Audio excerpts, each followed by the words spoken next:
ಈ ಗಾಡಿದು final look ನೋಡ್ತಿರ್ಬೋದು. ವಿಡಿಯೋ ಸ್ಕಿಪ್ ಮಾಡಬೇಡಿ, ವಿಡಿಯೋ ಕಂಪ್ಲೀಟ್ ನೋಡಿ. 3 days ಇಂದ ಈ ಗಾಡಿ ಮೇಲೆ ವರ್ಕ್ ಮಾಡ್ತಾನೆ ಇದೀವಿ. ಇವತ್ತು ಕಂಪ್ಲೀಟ್ ಆಗಿದೆ. ಈ ಗಾಡಿಗೆ ಕಂಪ್ಲೀಟ್ ನಾವು ಪ್ರೈಮರ್ ಹಾಕಿ ಫೈನಲ್ ಲುಕ್ ಮಾಡ್ತಾ ಇದೀವಿ.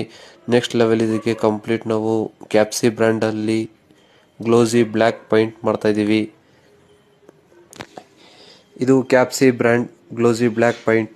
ಇದನ್ನ ನಾವು ಗುಡ್ ಕ್ವಾಲಿಟಿ ಪೈಂಟ್ ಅಂತಾನೂ ಕರಿಬಹುದು. ಈ ಫಿನಿಶಿಂಗ್ ಬಂದು ನಿಮಗೆ ಮಿರರ್ ಗ್ಲಾಸ್ ಫಿನಿಶಿಂಗ್ ಬರುತ್ತದೆ. ಇದೇ ತರ ಯಾವುದೇ ಗಾಡಿ ಫಿನಿಶಿಂಗ್ ಬೇಕು ಅಂದ್ರೂ ನಮ್ಮಲ್ಲಿ ಅವೈಲೇಬಲ್ ಇದೆ. ನಮ್ಮಲ್ಲಿ ಎಲ್ಲಾ ತರ ಮಲ್ಟಿಪಲ್ ಬ್ರ್ಯಾಂಡ್ ಕಾರ್ಗಳು ನಾವು ಫೈನಲ್ ಲುಕ್ ಪೈಂಟಿಂಗ್ ಕೊಡುತ್ತೇವೆ. ನಮ್ಮ ಗ್ಯಾರೇಜ್ಗೆ ವಿಸಿಟ್ ಮಾಡಬೇಕು ಅಂದರೆ ಸ್ಕ್ರೀನ್ ಮೇಲಿರೋ ನಂಬರ್ನ ಕಾಂಟ್ಯಾಕ್ಟ್ ಮಾಡಿ. ಇದು ಈಗ 3 days ಆದಮೇಲೆ ಕಂಪ್ಲೀಟ್ ವಿಡಿಯೋ ಹಾಕ್ತೀನಿ. ಸ್ಕಿಪ್ ಮಾಡಿಬಿಡಿ, ವಿಡಿಯೋ ಕಂಪ್ಲೀಟ್ ನೋಡಿ.